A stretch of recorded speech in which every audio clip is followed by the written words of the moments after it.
ನಮಸ್ತೆ ಸ್ನೇಹಿತರೆ, ಇವತ್ತು ನಾವು ಪ್ರಥಮ BA BComನವರಿಗೆ ಇರುವಂತಹ ಭಾರತ ಸಂವಿಧಾನ ಮಾನವ ಹಕ್ಕು ಮತ್ತು ಪರಿಸರ ಅಧ್ಯಯನದಲ್ಲಿ ಪುನರಾವರ್ತನ ಅಭ್ಯಾಸವನ್ನು ಮಾಡುವ, ಪರೀಕ್ಷೆಗೆ ಬೇಕಾದ ತಯಾರಿಯನ್ನು ಕೂಡ ಮಾಡಿಕೊಳ್ಳುವ.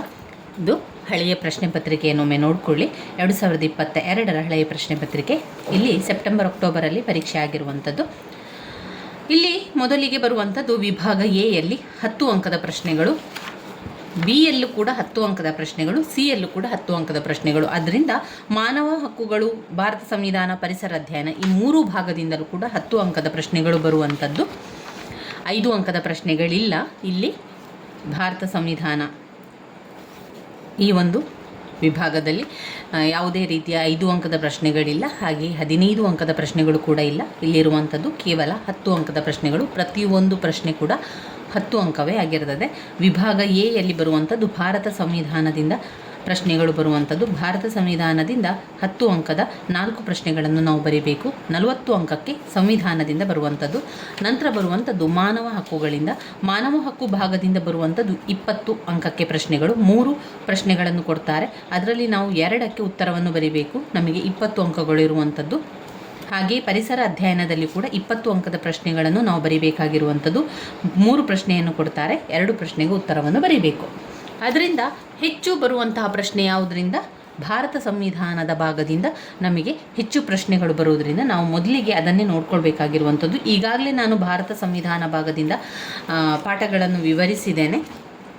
ಇವತ್ತು ನಾವು ಮಾನವನ ಹಕ್ಕಿನ ಕಡೆಗೆ ಹೋಗುವ. ಮಾನವನ ಹಕ್ಕಿನಲ್ಲಿ ವಿಭಾಗ ಎ ಕೂಡ ಸಂವಿಧಾನವೇ ಇರುವಂಥದ್ದು. ವಿಭಾಗ ಬ್ಲಾಕ್ 3 ಇದೆಯಲ್ಲ, ಅದು ಮಾನವ ಹಕ್ಕುಗಳಿರುವಂಥದ್ದು. ಇಲ್ಲಿ 20 ಅಂಕದ ಪ್ರಶ್ನೆಗೆ ನಾವು ಉತ್ತರವನ್ನು ಬರೀಬೇಕು. 2 ಪ್ರಶ್ನೆಗೆ ಉತ್ತರವನ್ನು ಬರೀಲಿಕ್ಕೆ 10 ಅಂಕ, ಅಂದರೆ 20 ಅಂಕಕ್ಕೆ ನಾವು ಇಲ್ಲಿ ಉತ್ತರವನ್ನು ಬರೀಬೇಕಾಗಿರುವಂಥದ್ದು. ಮಾನವ ಹಕ್ಕುಗಳ ಬ್ಲಾಕ್ 3 ಮಾತ್ರ. ಬ್ಲಾಕ್ 1 ಮತ್ತು ಬ್ಲಾಕ್ 2 ಭಾರತ ಸಂವಿಧಾನದ ಪ್ರಶ್ನೆಗಳು ಇರುವಂಥದ್ದು. ಅದು ಹೆಚ್ಚು 40 ಅಂಕಕ್ಕೆ ನಾವು ಬರೀಲಿಕ್ಕಿರುವಂಥದ್ದು. ಅದರಿಂದ ಅದನ್ನು ಮೊದಲಿಗೆ ಓದ್ಕೊಳ್ಳಿ, ಮೊದಲಿಗೆ ತಯಾರಿಯನ್ನು ಮಾಡಿಕೊಳ್ಳಿ. ಅದಾದ ನಂತರ ಮಾನವನ ಹಕ್ಕಲ್ಲಿ 20 ಅಂಕಕ್ಕೆ ಮಾತ್ರ ನಾವು ಬರೀಲಿಕ್ಕಿರುವಂಥದ್ದು. 2 ಪ್ರಶ್ನೆಗೆ ಮಾತ್ರ ನಾವು ಉತ್ತರವನ್ನು ಬರೀಬೇಕಾಗಿರೋದ್ರಿಂದ ನಂತರ ಓದಬೇಕಾಗಿರುವಂಥದ್ದು. ವಿಭಾಗ ಸಿಯಲ್ಲಿ ಬರುವಾಗ ನಾವು ಪರಿಸರ ಅಧ್ಯಯನ, ಇಲ್ಲಿ ಕೂಡ 20 ಅಂಕದ ಪ್ರಶ್ನೆಗಳು ಬರುವಂಥದ್ದು. ಇವತ್ತು ಮಾನವನ ಹಕ್ಕಿನ ಕಡೆಗೆ ಹೋಗುವುದಾದರೆ ಇಲ್ಲಿ ಬಂದಿರುವಂಥ ಪ್ರಶ್ನೆಯನ್ನು ನೋಡ್ಕೊಳ್ಳಿ. ಮಾನವನ ಹಕ್ಕುಗಳ ಅರ್ಥ ಮತ್ತು ಮಹತ್ವವನ್ನು ಪರಿಶೀಲಿಸಿ, ಭಾರತದಲ್ಲಿ PUCRನ ಪಾತ್ರವನ್ನು ಚರ್ಚಿಸಿ, ಮೂಲಭೂತ ಹಕ್ಕು ಮತ್ತು ಮಾನವನ ಹಕ್ಕುವಿನ ನಡುವಿನ ಸಂಬಂಧವನ್ನು ವಿವರಿಸಿ ಅಂತ ಕೇಳಿದ್ದಾರೆ. ಇಲ್ಲಿ ಸ್ನೇಹಿತರೆ, ಹಾಗೆ ನಿಮ್ಮ ಒಂದು ರಿಕ್ವೆಸ್ಟೆಡ್ ವಿಡಿಯೋ ಆಗಿರುವಂಥದ್ದು, ನೀವು ಕೇಳಿದ್ರಿ ಮಾನವನ ಹಕ್ಕುಗಳ ಆಯೋಗದ ಅಧಿಕಾರ ಮತ್ತು ಕಾರ್ಯಗಳ ಬಗ್ಗೆ ತಿಳಿಸಿ ಅಂತ ಕೇಳ್ಕೊಂಡಿದ್ದೀರಿ. ಖಂಡಿತವಾಗಿಯೂ ಅದರ ಬಗ್ಗೆ ಕೂಡ ನೋಡಿಕೊಳ್ಳುವ ಇವತ್ತು. ಮೊದಲಿಗೆ ಮಾನವನ ಹಕ್ಕುಗಳ ಅರ್ಥ, ಪ್ರಾಮುಖ್ಯತೆ. ಭಾರತ ಸಂವಿಧಾನ, ಮಾನವ ಹಕ್ಕು ಮತ್ತು ಪರಿಸರ ಅಧ್ಯಯನ ಎನ್ನುವಂಥ 3 ವಿಭಾಗದಲ್ಲಿ ನಾವು ಭಾರತ ಸಂವಿಧಾನಕ್ಕೆ ಹೆಚ್ಚಿನ ಪ್ರಾಮುಖ್ಯತೆಯನ್ನು ಕೊಡಬೇಕು. ಯಾಕಂದರೆ 40 ಅಂಕದ ಉತ್ತರವನ್ನು ಬರೀಬೇಕಾಗ್ತದೆ. ಮಾನವ ಹಕ್ಕು ಮತ್ತು ಪರಿಸರ ಅಧ್ಯಯನದಲ್ಲಿ 20 ಅಂಕದ ಪ್ರಶ್ನೆಗಳಿರುವಂಥದ್ದು. ಇಲ್ಲಿ ನೀವು ಭಯಪಡುವಂಥ ಅವಶ್ಯಕತೆ ಇಲ್ಲ. ಭಯಪಡಬೇಡಿ, ಪರೀಕ್ಷೆ ಅಂತ ಹೇಳಿ ಭಯಪಡಬೇಡಿ. ಇದನ್ನು ಆರಾಮದಲ್ಲಿ ಓದ್ಕೊಳ್ಬೋದು. ಪಾಯಿಂಟ್ಸ್ಗಳನ್ನು ಸರಿಯಾಗಿ ಕಲಿತುಕೊಳ್ಳಿ, ಪಾಯಿಂಟ್ಸ್ಗಳನ್ನು ಬಾಯ್ಪಾಠ ಮಾಡಿ ಆದರೂ ಕಲಿತುಕೊಳ್ಳಿ. ಆದರೆ ವಿವರಣೆಯನ್ನು ನಿಮಗೆ ಕೊಡಲಿಕ್ಕೆ ಆಗ್ತದೆ, ವಿವರಣೆಯನ್ನು ನಿಮಗೆ ಕೊಡ್ತಾ ಹೋಗ್ಬೋದು. ಮೊದಲಿಗೆ ಮಾನವ ಹಕ್ಕುಗಳಲ್ಲಿ ಮಾನವನ ಹಕ್ಕುಗಳ ಅರ್ಥ, ಪ್ರಾಮುಖ್ಯತೆ ವೆರಿ ವೆರಿ ಇಂಪಾರ್ಟೆಂಟ್ ಆಗಿರುವಂತಹ ಪ್ರಶ್ನೆ. ಅರ್ಥವನ್ನು ಮೊದಲಿಗೆ ಬರೆಯಿರಿ, ನಂತರ ಅದರ ಪ್ರಾಮುಖ್ಯತೆಯ ಕಡೆಗೆ ನಾವು ಗಮನವನ್ನು ಹಾಕಬೇಕು. ಏನು ಮಾನವನ ಹಕ್ಕು ಅಂದರೆ ಏನು ಎನ್ನುವಂಥದ್ದು. ಮಾನವನ ಹಕ್ಕುಗಳ ಅರ್ಥವನ್ನು ಜಾಗತಿಕ ಚೌಕಟ್ಟಿನಲ್ಲಿ ತಿಳಿದುಕೊಳ್ಳುವುದು ಇಂದು ಅವಶ್ಯಕ. ಮಾನವನ ಹಕ್ಕುಗಳನ್ನು ಅರ್ಥೈಸುವ ಪ್ರಕ್ರಿಯೆಯು ಅಭಿವೃದ್ಧಿ ಹಾಗೂ ಮಾನವನ ಜನಾಂಗದ ಉಳಿಯುವಿಕೆ, ನ್ಯಾಯ, ಅದರ ಸಂರಕ್ಷಣೆ ಎಂಬ ಅಂಶಗಳ ಮೇಲೆ ಆಧಾರಿತವಾಗಿದೆ. ಆದ್ದರಿಂದ ಮಾನವನ ಹಕ್ಕುಗಳ ಅರ್ಥ ಮಾಡಿಕೊಳ್ಳುವುದು ಅಭಿವೃದ್ಧಿಯ ಗುರಿಗಳ ಗುರುತಿಸಿಕೊಳ್ಳುವುದರ ಮೇಲೆ ನಿರ್ಧರಿತವಾಗಿದೆ. ಹಾಗಾದರೆ ಅಭಿವೃದ್ಧಿ ಅಂದರೆ ಆರ್ಥಿಕ ಬೆಳವಣಿಗೆ. ಸಾಕಷ್ಟು ಜನರಿಗೆ ಆರ್ಥಿಕ ಬೆಳವಣಿಗೆಗೆ ಅದರಲ್ಲಿ ನಾವು ಹಕ್ಕುಗಳ ರಕ್ಷಣೆಯನ್ನು ಕಂಡುಕೊಂಡಿಲ್ಲ. ಆರ್ಥಿಕವಾಗಿ ನ್ಯಾಯವನ್ನು ಎಲ್ಲರಿಗೂ ಕೂಡ ಕೊಡಬೇಕು. ದೊರಕಿಸಿಕೊಡುವುದರಲ್ಲಿ ವಿಫಲವಾಗಿ ಈ ಒಂದು ಸಮಾಜ ಕಾಣ್ತಾ ಇರ್ಬೋದು. ಅದರಿಂದ ಮಾನವನ ಹಕ್ಕುಗಳ ಉಲ್ಲಂಘನೆಯನ್ನು ಕೂಡ ನಾವು ನೋಡ್ತೇವೆ. ಮಾನವ ಹಕ್ಕುಗಳು ನಮಗೆ ಸಿಗುವಂತಹ ಎಲ್ಲ ಅವಕಾಶಗಳು, ನಮಗೆ ಸಿಗುವಂಥ, ನಮಗೆ ಅಂದರೆ ಇಲ್ಲಿ ಮಾನವರಿಗೆ, ಮಾನವನ ಹಕ್ಕುಗಳು ಎನ್ನುವಂಥದ್ದು ಸಮಾನವಾಗಿ ಸಿಗುವಂಥ ಅವಕಾಶಗಳು ಮಾನವ ಹಕ್ಕುಗಳು ಅಂತ ಹೇಳುವಂಥದ್ದು. ಇಲ್ಲಿ ನಾವು ನೋಡೋದಾದರೆ ಮಾನವನ ಹಕ್ಕು ಸಾರಾಂಶವನ್ನು ಸ್ವಲ್ಪ ಕೊಟ್ಟಿದ್ದಾರೆ ನೋಡಿ. ಅವರು ಸಾರಾಂಶ ಕೊಟ್ಟ ರೀತಿಯಲ್ಲಿ ಯಾವ ವಿಚಾರ ಇದೆ ಅಂತ ಹೇಳಿದರೆ, ವಿಶ್ವಸಂಸ್ಥೆಯು ತನ್ನ ಪ್ರಣಾಳಿಕೆಯಲ್ಲಿ ಅಂತಾರಾಷ್ಟ್ರೀಯ ಸಮುದಾಯವು ಮಾನವನ ಹಕ್ಕುಗಳ ಬಗ್ಗೆ ಹೊಂದಿರುವ ಕಳಕಳಿಯನ್ನು ವ್ಯಕ್ತಪಡಿಸಿದೆ. ಮಾನವ ಹಕ್ಕುಗಳ ಸಂರಕ್ಷಣೆಗೆ ಬೇಕಾಗುವ ಕ್ರಮಗಳನ್ನು ಹೇಗೆ ತೆಗೆದುಕೊಳ್ಳಬೇಕೆಂದು ಕೂಡ ವ್ಯಕ್ತಪಡಿಸಿದೆ.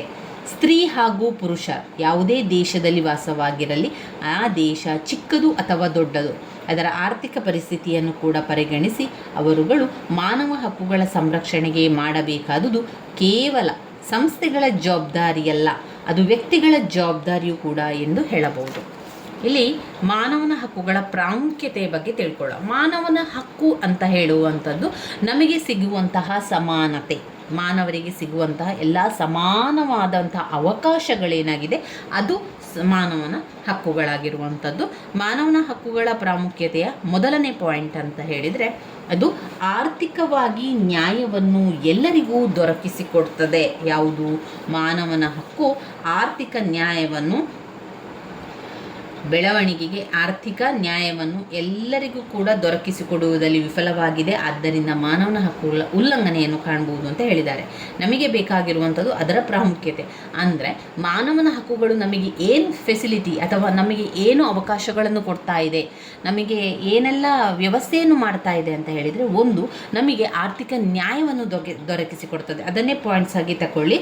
ಆರ್ಥಿಕ ನ್ಯಾಯವನ್ನು ದೊರಕಿಸಿಕೊಡುವಂಥದ್ದು ಮಾನವನ ಹಕ್ಕುಗಳು ಆರ್ಥಿಕ ನ್ಯಾಯವನ್ನು ದೊರಕಿಸಿಕೊಡುವಂಥದ್ದು.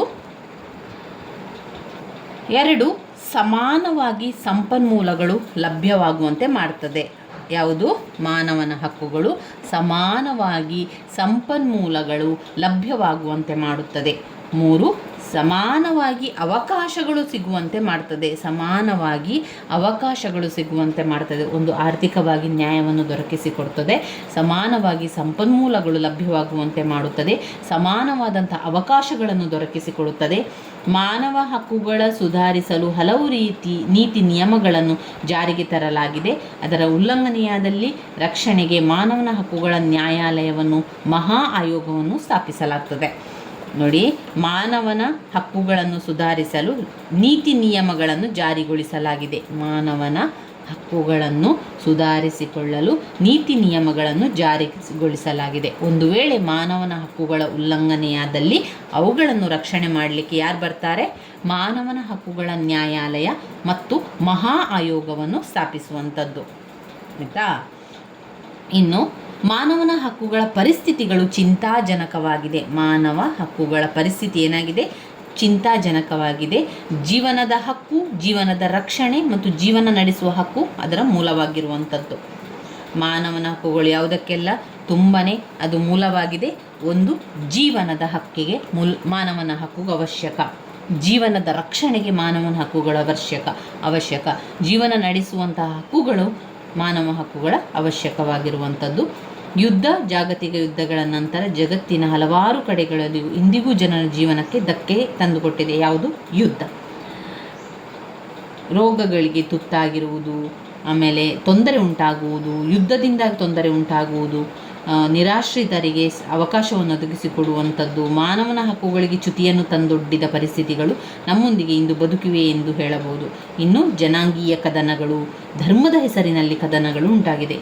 ಈ ಮಾನವನ ಹಕ್ಕುಗಳ ಪ್ರಾಮುಖ್ಯತೆಯಲ್ಲಿ ನಮಗೆ ತಿಳಿದಿರುವಂಥದ್ದು ಒಂದು, ಜನಾಂಗೀಯ ಕದನಗಳು ನಮಗೆ ಇದರ ಮೂಲಕ ತಿಳಿಯುವಂಥದ್ದು. ಹಾಗೆಯೇ ಧರ್ಮದ ಹೆಸರಿನಲ್ಲಿ ಕಾದಾಟಗಳು ನಡೆಯುತ್ತಿರುವಂಥದ್ದು ಕೂಡ ಕಾಣುವಂಥದ್ದು. ಇದು ಮಾನವನ ಹಕ್ಕುಗಳ ಪ್ರಾಮುಖ್ಯತೆಯಲ್ಲಿ ನೀವು ಬರಿತಾ ಹೋಗಬೇಕಾಗಿರುವಂತಹ ಪಾಯಿಂಟ್ಸ್ಗಳು.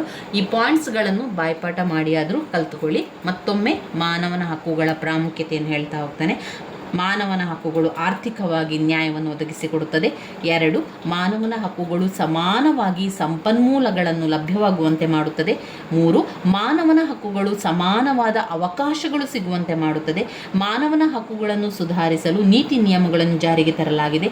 ಮಾನವನ ಹಕ್ಕುಗಳು ಉಲ್ಲಂಘನೆಯಾದಲ್ಲಿ ರಕ್ಷಣೆಗೆ ಮಾನವನ ಹಕ್ಕುಗಳ ನ್ಯಾಯಾಲಯ ಮತ್ತು ಆಯೋಗವು ಮಹಾ ಆಯೋಗ ಸ್ಥಾಪಿಸಲಾಗಿದೆ. ಮಾನವನ ಹಕ್ಕುಗಳ ಪರಿಸ್ಥಿತಿಗಳು ಚಿಂತಾಜನಕವಾಗಿದೆ. ಜೀವನದ ಹಕ್ಕು, ಜೀವನದ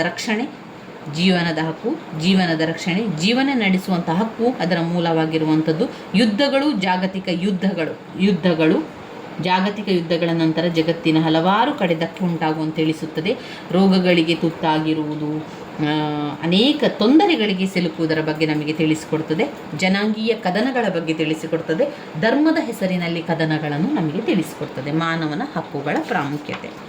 ಇನ್ನು ನಾವು ಈ ಒಂದು ವಿಭಾಗದಲ್ಲಿ, ಮಾನವನ ಹಕ್ಕುಗಳ ವಿಭಾಗದಲ್ಲಿ ಓದಬೇಕಾಗಿರುವಂತಹ ಮತ್ತೊಂದು ಮುಖ್ಯವಾದ ಪ್ರಶ್ನೆ ಹೇಳ್ತೇನೆ. ಇನ್ನು ಉಳಿದಿರುವಂಥದ್ದೆಲ್ಲ ಮುಖ್ಯವಾದ ಪ್ರಶ್ನೆ ಅಲ್ಲ ಅಂತಲ್ಲ, ಕೆಲವೊಂದು ಸಂದರ್ಭದಲ್ಲಿ ಕೇಳ್ಬೋದು. ಆದರೆ ಈ ನಾನು ಹೇಳಿರುವಂತಹ ಪ್ರಶ್ನೆಗಳು ರಿಪೀಟ್ ಆಗಿ ಬಂದಿರುವಂತಹ ಪ್ರಶ್ನೆಗಳು.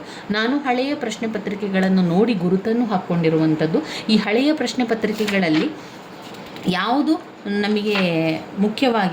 ನಮಗೆ ಪದೇ ರಿಪೀಟ್ ಆಗಿ ಹಳೆಯ ಪ್ರಶ್ನೆ ಪತ್ರಿಕೆಯಲ್ಲಿ ಕಂಟಿನ್ಯೂಸ್ ಆಗಿ ಆ ಪ್ರಶ್ನೆಯನ್ನು ಕೊಟ್ಟಿರ್ತಾರೋ ಅಂತಹ ಪ್ರಶ್ನೆಗಳನ್ನಷ್ಟೇ ನಾನು ನಿಮಗೆ ಗುರುತು ಹಾಕಿ ಹೇಳಿರುವಂಥದ್ದು. ಆ ಪಾಯಿಂಟ್ಸ್ಗಳನ್ನು ಸರಿಯಾಗಿ ಕಲ್ತ್ಕೊಳ್ಬೇಕು. ಮೂಲಭೂತ ಹಕ್ಕುಗಳನ್ನು ನೋಡ್ಬೋದು ನೀವು ಇಲ್ಲಿ. ಯಾವುದೆಲ್ಲ ಮೂಲಭೂತ ಹಕ್ಕುಗಳಿದೆ? ಸಂಘ ಮತ್ತು ಸಂಘಟಿಸಲು ಸ್ವಾತಂತ್ರ್ಯ, ಭಾಷಣ ಮತ್ತು ಮುದ್ರಣ ಸ್ವಾತಂತ್ರ್ಯ, ಪ್ರಜ್ಞಾಪೂರ್ವಕತೆ, ಕೆಲಸದ ಆಯ್ಕೆ, ಧರ್ಮದ ಆಯ್ಕೆ, ನೀತಿ, ಜನರಿಗೆ ತೊಂದರೆ ಆಗದಂತೆ ಹೊಂದಲು ಸ್ವಾತಂತ್ರ್ಯ, ಸಂಸ್ಕೃತಿ, ಭಾಷೆ, ಬರಹ, ಅಲ್ಪಸಂಖ್ಯಾತರ ಸ್ವಾತಂತ್ರ್ಯ, ಮಾನವನ ಹಕ್ಕುಗಳು ಎಲ್ಲ ಜನರಿಗೂ ಲಿಂಗಭೇದವಿಲ್ಲದೆ ಹಕ್ಕು ಹೊಂದಲು ಸ್ವಾತಂತ್ರ್ಯ, ಯಾವುದೇ ಕಾರಣ ನೀಡಿ ಈ ಹಕ್ಕುಗಳನ್ನು ಕಿತ್ತುಕೊಳ್ಳಲು ಸಾಧ್ಯವಿಲ್ಲ, ಆಸ್ತಿಯ ಸ್ವಾತಂತ್ರ್ಯಗಳನ್ನು ಹೊಂದಲು ಸ್ವಾತಂತ್ರ್ಯ. ಇದು ಮೂಲಭೂತ ಹಕ್ಕುಗಳಲ್ಲಿ ಬರುವಂಥದ್ದು. ಇನ್ನು ಓದಬೇಕಾಗಿರುವಂಥದ್ದು ಸಾಮಾಜಿಕ ಮತ್ತು ಲಿಂಗಭೇದದ ಬಗ್ಗೆ ಪ್ರಶ್ನೆಗಳು ಬಂದಿದೆ. ಲಿಂಗಭೇದದ ಬಗ್ಗೆ ಪ್ರಶ್ನೆಗಳು ಅಂತ ಬಂದಾಗ ಇದನ್ನು ನೀವು ಜನರಲ್ ಆಗಿ ಒಂದು ವಿಷಯವನ್ನು ಬಂದಾಗ ನೀವು ಯಾವ ರೀತಿ ಮಾತನಾಡ್ತೀರಿ ಅದೇ ರೀತಿಯಾಗಿ ಬರಿತಾ ಹೋಗುವಂಥದ್ದು. ಈಗ ಲಿಂಗಭೇದ ಅಂತ ಬಂದಾಗ ಒಂದು ಮನೆಯ ಒಳಗಡೆ ಲಿಂಗಭೇದ ಅಂತ ಬಂದಾಗ ಗಂಡು ಹೆಣ್ಣು ಅಂತ ಪ್ರತ್ಯೇಕಿಸುವಂಥದ್ದು. ಅವನು ಗಂಡು, ಅದರಿಂದ ಅವನು ಆ ಕೆಲಸವನ್ನು ಮಾಡುವ ಹಾಗಿಲ್ಲ. ಅವಳು ಹೆಣ್ಣು, ಅವಳು ಆ ಕೆಲಸವನ್ನು ಮಾಡುವ ಹಾಗಿಲ್ಲ. ಅದನ್ನು ಅವನಿಗೆ ಕೊಡುವ ಹಾಗಿಲ್ಲ, ಅದನ್ನು ಇವಳಿಗೆ ಕೊಡುವ ಹಾಗಿಲ್ಲ. ನೀನು ಗಂಡು, ನೀನು ಹೆಣ್ಣು, ನೀನು ಬೇರೆ ಇರಬೇಕು, ಅವನು ಬೇರೆ ಇರಬೇಕು. ಈ ರೀತಿಯ ಒಂದು ಲಿಂಗ ತಾರತಮ್ಯವನ್ನು ಮಾಡುವಂಥದ್ದಿದೆಯಲ್ಲ, ಅದು ನಮ್ಮ ಮನೆಯೊಳಗೆ ಹಾಗೂ ನಮ್ಮ ಒಂದು ಸುತ್ತಮುತ್ತಲ ಒಳಗೆ, ನಮ್ಮ ಸಮಾಜದ ಒಳಗೆ ಪ್ರತಿನಿತ್ಯ ಕಾಣುವಂತಹ ಮತ್ತು ಕೇಳುವಂಥ ವಿಚಾರಗಳಾಗಿರೋದ್ರಿಂದ ಇದನ್ನೆಲ್ಲ ನೀವು ಜನರಲ್ ಆಗಿ ಬರಿತಾ ಹೋಗ್ಬೋದು. ಇಲ್ಲಿ ನಾನು ಅವರು ಕೊಟ್ಟಿರುವಂಥದ್ದನ್ನು ನಿಮಗೆ ನಾನು ಓದಿ ತಿಳಿಸ್ತಾ ಹೋಗ್ತೇನೆ. ಸಾಮಾಜಿಕ ಮತ್ತು ಲಿಂಗಭೇದ ಇಂದು ಮಾನವನ ಹಕ್ಕುಗಳ ಸಮಸ್ಯೆಯಾಗಿದೆ. ಈ ಲಿಂಗಭೇದದ ಸಮಸ್ಯೆಯನ್ನು ಸಮಾಜದಿಂದ ಹೋಗಲಾಡಿಸಬೇಕಾದರೆ ಇದಕ್ಕೆ ವಿಶೇಷವಾಗಿ ಹಕ್ಕುಗಳ ಅಡಿಯಲ್ಲಿ ರಕ್ಷಿಸಬೇಕಾದರೆ ಇದಕ್ಕೆ ವಿಶೇಷವಾಗಿ ಹಕ್ಕುಗಳ ಬಗೆಗೆ ಅರಿವು ಮೂಡಿಸುವುದು ಪ್ರಕ್ರಿಯೆ ನಡೆಸಬೇಕಾಗಿದೆ. ಸ್ತ್ರೀಯನ್ನು ಹಕ್ಕುಗಳ ಅಡಿಯಲ್ಲಿ ರಕ್ಷಿಸಬೇಕಾದರೆ ಅವರಿಗೆ ಹಕ್ಕುಗಳ ಬಗ್ಗೆ ತಿಳಿ ಹೇಳುವುದು ಮತ್ತು ಅವುಗಳಿಗೆ ರಕ್ಷಣೆ ಇದೆ ಎಂದು ಭರವಸೆಯನ್ನು ನೀಡಬೇಕು. ಕೆಲವೊಂದು ಉದಾಹರಣೆಗಳ ಮೂಲಕ ಮಹಿಳೆಯ ಮಾನವ ಹಕ್ಕುಗಳು ಲಿಂಗಭೇದ ನೀತಿಯಿಂದ ಹೇಗೆ ಕಾಪಾಡಬಹುದು ಎಂದು ತಿಳಿದುಕೊಳ್ಳಬಹುದು. ಮೊದಲನೆಯದಾಗಿ, ರಾಜ್ಯವೇ ಹೆಚ್ಚಾಗಿ ಮಹಿಳೆಯ ಹಕ್ಕುಗಳ ಉಲ್ಲಂಘನೆಯನ್ನು ಮಾಡುತ್ತಾ ಇರುವುದು ಎಲ್ಲರಿಗೂ ತಿಳಿದ ವಿಷಯವಾಗಿದೆ. ಸಮುದಾಯಗಳು ಅಂದರೆ ಸಮಾಜದಲ್ಲಿ ಇವರ ಹಕ್ಕುಗಳಿಗೆ ಹೆಚ್ಚಿನ ಪ್ರಾಮುಖ್ಯತೆ ನೀಡದೇ ಇರುವುದು ಕೂಡ ಅವರ ಹಕ್ಕುಗಳ ಉಲ್ಲಂಘನೆ ಮಾಡುತ್ತಿವೆ. ಜಾಗತಿಕವಾಗಿ ನಾವು ಮಹಿಳೆಯ ಪಾತ್ರವನ್ನು ಹೆಚ್ಚಿನದಾಗಿ ಸಂಸ್ಕೃತಿಯ ಚೌಕಟ್ಟಿನಲ್ಲಿ ನೋಡುವುದು ರೂಢಿ. ಈ ರೂಢಿ ಹಿಂದೆ ಅವರು ತಮ್ಮ ಜೀವನದ ಸಹಜವಾದ ಹಕ್ಕುಗಳನ್ನು ತಮ್ಮದೆಂದು ಹೇಳುವುದು ಕಷ್ಟಕರ ವಿಷಯವಾಗಿರುವ ಹಕ್ಕುಗಳನ್ನು ತಮ್ಮದೆಂದು ಹೇಳುವುದು ಕಷ್ಟಕರ ವಿಷಯವಾಗಿರುವ ಸಂದರ್ಭಗಳನ್ನು ಹಕ್ಕುಗಳು ತಿಳಿಸುವಂಥದ್ದು. ಒಂದು ಸಹಜವಾದ ಸಂಗತಿಯನ್ನು ಉದಾಹರಣೆಯಾಗಿ ತೆಗೆದುಕೊಳ್ಳೋಣ.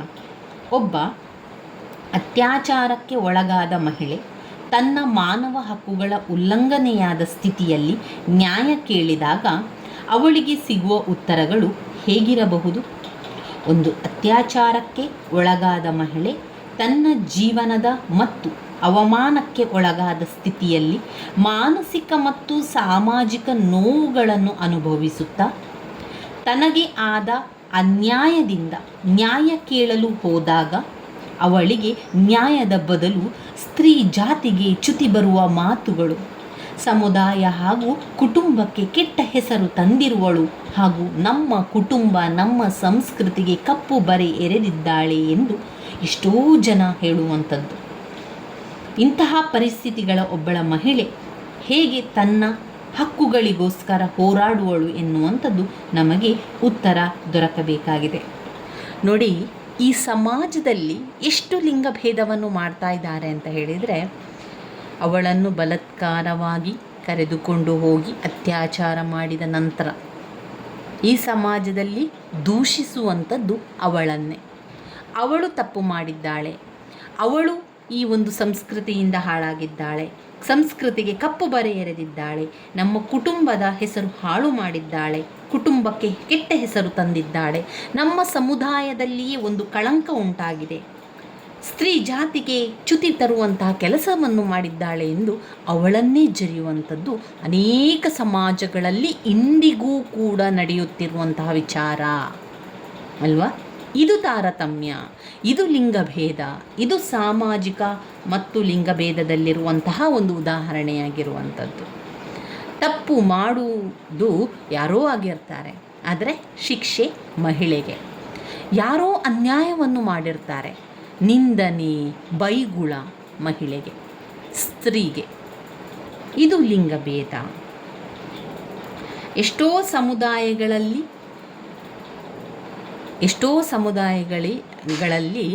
ತಪ್ಪು ಮಾಡುವಂತಹ ಗಂಡು ಮಕ್ಕಳನ್ನು ಬೈಯದೆ ಹೆಣ್ಣು ಮಕ್ಕಳನ್ನೇ ಜರಿಯುವಂಥದ್ದು, ಹೆಣ್ಣು ಮಕ್ಕಳನ್ನು ಬೈಯುವಂಥದ್ದನ್ನು ಕಾಣ್ಬೋದು. ತಪ್ಪು ಮಾಡದೇ ಇರಲಿ, ತಪ್ಪು ಮಾಡಿರಲಿ, ಎಲ್ಲದಕ್ಕೂ ಕೂಡ ಸ್ತ್ರೀಯನ್ನು ದೂಷಿಸುವಂಥದ್ದು. ಆದರೆ ಗಂಡು ಮಕ್ಕಳಿಗೆ ಪ್ರತ್ಯೇಕವಾದ ಸ್ಥಾನ. ಅವನಿಗೆ ಯಾವುದೇ ರೀತಿಯ ತಪ್ಪು ಮಾಡಿದರೂ ಕೂಡ ಅವನು ಗಂಡಸು, ಅವನು ಗಂಡು, ಅವನು ಪುರುಷ ಅಂತ ಹೇಳಿ ಅವನಿಗೆ ಸ್ಥಾನಮಾನವನ್ನು ಕೊಡುವಂಥದ್ದು, ಅವನ ತಪ್ಪನ್ನು ತಪ್ಪು ಅಂತ ಕ್ಷಮಿಸಿ ಬಿಡುವಂಥದ್ದು. ಈ ರೀತಿಯ ಲಿಂಗಭೇದ ಈ ಸಮಾಜದಲ್ಲಿ ಎಷ್ಟೋ ನಡೀತಾ ಇದೆ. ಇದೇ ರೀತಿಯಾಗಿ ಎರಡನೆಯದಾಗಿ ಲಿಂಗಭೇದದ ಬಗ್ಗೆ ಉದಾಹರಣೆಯನ್ನು ನೋಡುವುದಾದರೆ, ಅದಕ್ಕೆ ಅವ್ರು ಹೇಳ್ತಾ ಇದ್ದಾರೆ ಇಲ್ಲಿ, ಈ ರೀತಿಯಾಗಿ ಅವಳನ್ನೇ ದೂಷಿಸಿ ಅವಳನ್ನೇ ಚ್ಯುತಿ ಅಂತ ಹೇಳಿ ಅವಳನ್ನೇ ದೂಷಣೆ ಮಾಡುವಂಥ ಸಂದರ್ಭದಲ್ಲಿ ಈ ಸಮಾಜದಲ್ಲಿ ಎಲ್ಲಿದೆ ನ್ಯಾಯ? ಅವಳು ಹಕ್ಕಿಗಾಗಿ ಹೋದಾಗ, ಅವಳು ನ್ಯಾಯಕ್ಕಾಗಿ ಹೋದಾಗ, ನನಗೆ ನ್ಯಾಯ ಕೊಡಿಸಿ, ನನ್ನ ತಪ್ಪಿಗೆ ನನ್ನ ಒಂದು ಆದಂತಹ ಒಂದು ಹಕ್ಕಿಗೋಸ್ಕರ ಅವಳು ಹೋರಾಡಿದಾಗ ಎಲ್ಲಿ ಸಿಗ್ತದೆ ಅವಳಿಗೆ ಹಕ್ಕು ಎನ್ನುವಂಥ ಉತ್ತರ ದೊರಕಬೇಕಾಗಿರುವಂಥ ತುಂಬಾ ಕಷ್ಟ. ಈಗ ಮಹಿಳೆ ತನಗೆ ಆಗದ ಅನ್ಯಾಯದ ಬಗ್ಗೆ ಹೇಳ್ತಾ ಹೋದರೆ ಎಲ್ಲಿ ನ್ಯಾಯ ಸಿಗ್ತದೆ? ಅಂಥ ಸಂದರ್ಭದಲ್ಲಿ ಅವಳು ಏನು ಮಾಡ್ತಾಳೆ? ಯಾವ ವಿಚಾರವನ್ನು ಹೇಳದೆ ಮುಚ್ಚಿಡುವಂತಹ ಪ್ರಯತ್ನ ಮಾಡ್ತಾಳೆ. ಯಾವಾಗ ಸಮಾಜದಲ್ಲಿ ತನ್ನನ್ನೇ ದೂಷಿಸ್ತಾರೆ, ತನ್ನನ್ನೇ ಒಂದು ಅನ್ಯಾಯ ಅಂತ ಹೇಳ್ತಾರೆ, ತನ್ನನ್ನೇ ಒಂದು ಕುಟುಂಬದ ಒಂದು ಕಳಂಕ ಅಂತ ಅವ್ರು ಅಂದ್ಕೊಳ್ತಾರೆ ಅಂತ ಗೊತ್ತಿರುವಂತಹ ಹೆಣ್ಣು ಮಗಳೊಬ್ಬಳು ಏನು ಮಾಡ್ತಾಳೆ? ತನಗಾದ ಅನ್ಯಾಯವನ್ನು ಮುಚ್ಚಿ ಹಾಕ್ತಾಳೆ. ಅದೆಷ್ಟೋ ಹೆಣ್ಣು ಮಕ್ಕಳ ಜೀವನದಲ್ಲಿ ಈ ರೀತಿಯಾಗಿ ನಡೆದಿದ್ದರೂ ಕೂಡ ಅವರು ಹೇಳಲಾಗದಂಥ ಪರಿಸ್ಥಿತಿ ಇರ್ತದೆ. ಅದುವೇ ನಮ್ಮ ಲಿಂಗಭೇದದಲ್ಲಿ ಕಾಣುವಂಥದ್ದು. ಸಾಮಾಜಿಕ ಮತ್ತು ಲಿಂಗಭೇದದ ಒಂದು ಉದಾಹರಣೆಯಾಗಿ ತಗೊಳ್ಬೋದು. ಎರಡನೆಯದಾಗಿ ಅವರು ಏನು ಹೇಳ್ತಾ ಇದ್ದಾರೆ ಅಂತ ಹೇಳಿದರೆ, ಮಹಿಳೆ ತನ್ನ ಕುಟುಂಬದಲ್ಲಿ ಅವಳ ಮೇಲೆ ಅವಲಂಬಿತರಾದವರನ್ನು ನೋಡಿಕೊಳ್ಳುವ ಸಂಪೂರ್ಣ ಹೊರೆಯನ್ನು ಹೊರಿಸುವುದು ಎಲ್ಲಿಯ ನ್ಯಾಯ? ಈಗ ಕೆಲವೊಂದು ಮನೆಗಳಲ್ಲಿ ಏನು ಮಾಡ್ತಾರೆ, ಸಂಪೂರ್ಣವಾಗಿ ಅವಳ ಮೇಲೆ ಜವಾಬ್ದಾರಿಯನ್ನು ಹೊರಿಸುವಂಥದ್ದು, ಅವಳೇ ಎಲ್ಲವನ್ನು ಮಾಡುವಂಥದ್ದು. ಮನೆಯ ಒಳಗಿನ ಕೆಲಸ, ಮನೆಯ ಹೊರಗಿನ ಕೆಲಸ ಎಲ್ಲವನ್ನು ಕೂಡ ಅವಳು ಮಾಡುವಂತಹ ಜವಾಬ್ದಾರಿಯನ್ನು ಹೊತ್ತಾಗ ಅವಳಿಗೆ ಎಲ್ಲಿದೆ ನ್ಯಾಯ? ಇದರ ಪರಿಣಾಮ ಮಹಿಳೆಯರು ತಮ್ಮ ಸ್ವಂತ ಜೀವನಕ್ಕೆ, ಅವರ ಬದುಕಿನ ಆಸೆ ಆಮಿಷಗಳಿಗೆ ಹೆಚ್ಚಿನ ಒತ್ತನ್ನು ನೀಡದೇ ಇರುವುದು ಕೂಡ ಅವರ ಜೀವನದ ಹಕ್ಕಿನ ಪ್ರಶ್ನೆಯಾಗಿದೆ. ಮಕ್ಕಳ ಬೆಳೆಸುವ ಹೊಣೆ ಹಾಗೂ ಇನ್ನಿತರ ಅವಲಂಬಿತರನ್ನು ಬೆಳೆಸುವ ಹೊಣೆ, ಅವುಗಳ ಮಧ್ಯೆ ಅವರ ಜೀವನದ ಹಕ್ಕು ಎಂಬುದರ ಬಗ್ಗೆ ವಿಚಾರ ಮಾಡಬೇಕಾದ ವಿಷಯವಾಗಿದೆ. ಇವೆಲ್ಲಕ್ಕೂ ಮಿಗಿಲಾಗಿ ಇರುವಂತಹ ಹೊಣೆ ಸ್ತ್ರೀ ಮೇಲೆ ಹೆಚ್ಚಾಗಿರುವುದು. ಇವರು ಸ್ತ್ರೀ ಎಂದು ಇಲ್ಲಿ ನಿಜವಾಗಿ ಮಹಿಳೆಯರ ಹಕ್ಕು ಬಗ್ಗೆ ವಿಚಾರ ಮಾಡುವುದು ಸೂಕ್ತ. ಇದೇ ರೀತಿಯಾಗಿ ಹೆಣ್ಣನ್ನು ಬೇರೆ ರೀತಿಯಿಂದ ನೋಡುವುದು, ಅವಳ ಹಕ್ಕುಗಳ ಬಗ್ಗೆ ಇನ್ನೂ ಚರ್ಚೆ ನಡೆಯುತ್ತಿರುವುದರಿಂದ ಅವುಗಳಿಗೆ ಹಲವು ಧಾರ್ಮಿಕ ಪುಸ್ತಕಗಳ ವಿಶ್ಲೇಷಣೆಯು ಬೆಂಬಲವಾಗಿರುವ ಸ್ಥಿತಿಯಲ್ಲಿ ಮಹಿಳೆಯ ಹಕ್ಕುಗಳ ಪ್ರಶ್ನೆ ನಿಜವಾಗಿಯೂ ಚರ್ಚಾಸ್ಪದವಾಗಿದೆ. ಲಿಂಗಭೇದ ನೀತಿಯ ಅಡಿಯಲ್ಲಿ ಚರ್ಚಿಸುವುದು ಸೂಕ್ತವೆಂದು ಅವರು ಹೇಳುವಂಥದ್ದು. ಇದನ್ನು ನಾವು ಸಾಮಾಜಿಕ ಲಿಂಗಭೇದದಲ್ಲಿ ಬರೀಬೇಕು. ಇನ್ನು ಮುಂದೆ ಬರುವಂತಹ ಮುಖ್ಯವಾದ ಪ್ರಶ್ನೆ ಯಾವುದು ಅಂತ ನೋಡ್ತಾ ಹೋಗುವ. ಇದರಲ್ಲಿ ಮಾನವನ ಹಕ್ಕು,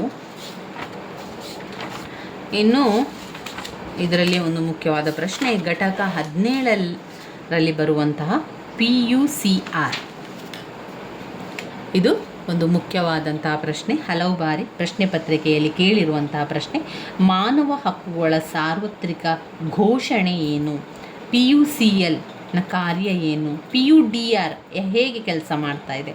UDR ಇದೆಲ್ಲ ಕೂಡ ಈ ಒಂದು ವಿಚಾರದ ಒಳಗೆ ಬರುವಂಥದ್ದು.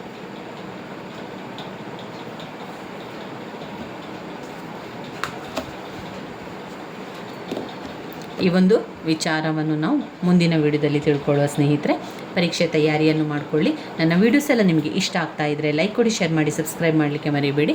ಧನ್ಯವಾದಗಳು.